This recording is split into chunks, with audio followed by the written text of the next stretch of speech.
the Arbroath Project. And first of all, tell us what that is. So, Project Arbroath is, well, right now, it's this little booklet. And it's called How We Take Back Our Independence. And it's it was started, well, actually by three of us. I should say that at the beginning. So myself, Lindsay, and Leah Gunn Barrett. So there was three of us that produced How We Take Back Our Independence. And I guess it started for me with, I've always been interested in Scottish history, and when I joined Salvo, I got more interested in the Union, how Scotland got into the Union in the first place. And I did a little vox pop of my family. It was about, 21 people. And I said, how did the Union start? How did Scotland get into this Union in the first place? Nobody knew. Apart from one of my friends who's an arch unionist who muttered something about an act of union. And I thought, how are people to understand how we can get out of the Union if they don't understand how we got into the Union in the first place? So that was kind of the starting point for me. And we were talking, we meet a lot in cafes, Lindsay, Leah, myself, and we started talking about how can we put this down on paper? Because in 2014, one of the most successful publications there was in the referendum was Wings Over Scotland's Wee Blue Book. It was just great, it converted so many people to yes.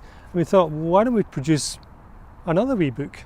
We'll call it, well, we didn't know what to call it actually, but we thought, well, let's call it something to do with Arbroath, because there was the Declaration of Arbroath in 1320, and that's really kind of the starting point for much of Scotland's history.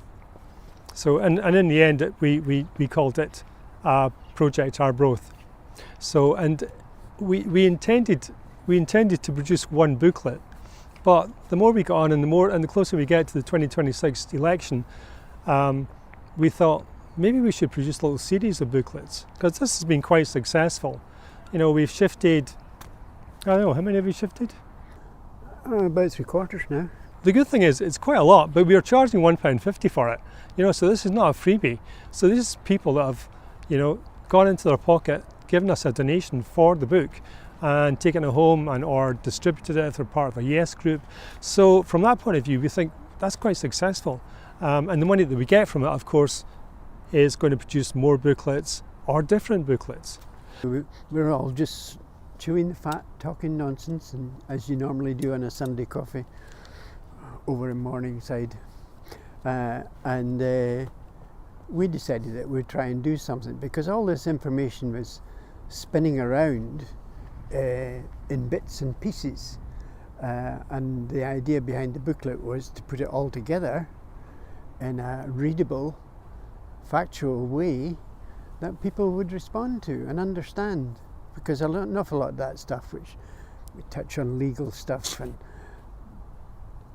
all sorts of stuff that go into making up a government or a country or trying to get us independence. And we thought that if it was all put together in a good, sensible, readable fashion, then people would respond to it.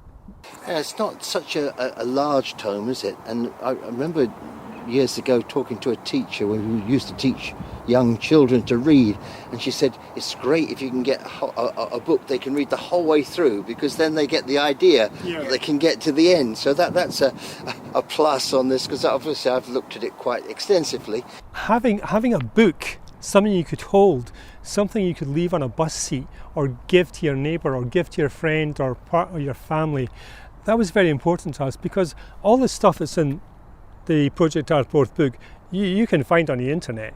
It's on Twitter, it's on Facebook, it's on a few websites. I created a website before this called endtheunion.scot. It's on there, but it's just not the same thing. And there's, it's on Facebook one day, it's off the next day. So it never kind of lasts. Whereas this, it's a booklet, you can hold it, you can read it. But it's the fact that you can just hold it and you can put it in your pocket. So in there you've got give us a wee rundown of the salient points that you've got in the book. Okay, well, the point of the book, as I said earlier, was really just to tell people, or kind of, well, I mean, I hate to use the word educate, but it kind of does, that how we actually got into this union in the first place. It was only 300 years ago. And then you think, well, what happened before that? You know, because Scotland's been an independent nation for nigh on 1,000 years. Some people will say it's the third oldest nation state in the world. So we've been independent for a long time. And then suddenly in 1707 we just gave that up. Why? Why would we do such a thing? You know, what possessed us to give up our independence and join this union with England?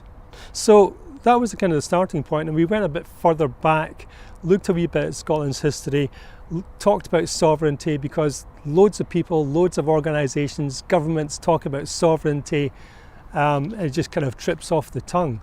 And we wanted to say that in Scotland it's different. You know, the people are sovereign, and we go back into our nation's history just to explain why we're sovereign.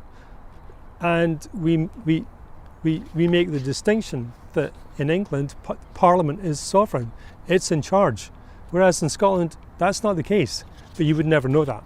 So that was our kind of starting point. And then we went through the Treaty of Union. I mean, how many people know there's a treaty? Not many people. The treaty, and then there was two acts, one in the Scottish Parliament and one in the English Parliament. We talk about the Claim of Right, which was an act passed by the Scottish Parliament, probably the most significant act passed by the Scottish Parliament in its latter days in 1689, that basically gave sovereignty and spelled out what sovereignty meant. It's kind of like a Scottish constitution, if you like, and how that Claim of Right is so important, and how it survived the Treaty of Union in 1707. So that is still there, it's still extant, as we say. And how then we can use the Claim of Right to say, we don't want to be in this union anymore. We are sovereign, we are instructing our Parliament to withdraw from the union, maybe repeal the Act of Union of 1707 and get out of this union. Because it was a fascinating thing when King Charles got his new bonnet, and I don't know if you recall, he did it in front of quite a few different ministers. I think Nicola Sturgeon was there, and certainly Alex Salmon was there. And he made the comment too, because nobody had ever seen that particular little ceremony before, but now it was on the television. And he actually did talk about the Claim of Right. Maintain and preserve the settlement of the true Protestant religion as established by the laws made in Scotland in prosecution of the Claim of Right. The whole process of the union of Scotland and England coming together was just fraught with difficulty. And we tried to make the distinction that in Scotland nobody wanted this union. The aristocracy in Parliament were bribed by the English, and if we didn't play ball, there was an English army standing on the border ready to invade. Yeah. So we had better play ball. So in January 1707 we actually passed this Act of Union. With England it's called. But in England, by contrast, it passed later on in the year without so much of a murmur. There was a few acts that day, no big deal. In fact, the Speaker of the English Parliament said after it had passed, he says, "We have catched Scotland and we will bind her fast." And that kind of like, that attitude swirled around the whole thing, that this was basically a trap that we just walked into. We were duped into this. You know, this is not an academic study. This is for you know, people that just want to find out a wee bit about Scotland's history and what happened to us and how we get out of the union. So that's how it's written. So the book really is, one, our history and how we got into the union. Two, what's happened to us since then. The whole kind of colony stuff, the stealing of our oil, the stealing of our green energy, and three, how we get out of the union. And how we get out of the union is that, you know, we have a parliament, but it's a parliament that's a creation of the British state. It's theirs, it's carefully controlled to give Scotland a measure of independence over local well, local issues really. But it's not a state parliament. We gave that up in 1707. So one of the things it says in here that in order to get our independence back, that parliament needs to take the power over the constitution. Because in the Scotland Act that created it, it said that one of the powers that was retained by the UK was the power over the kingdoms of Scotland and England. And that's something that we need to get back. And if we can get that back, then we can declare our independence. In the book we say we should repeal the Act of Union with England of 1707, and once we repeal the Act of Union, that's us out of the treaty. We're out. But then, how do we get the United Kingdom Parliament to agree to let us out of that? Well, we don't. The whole point of this book is to stop asking Westminster for another referendum or anything to do with our independence.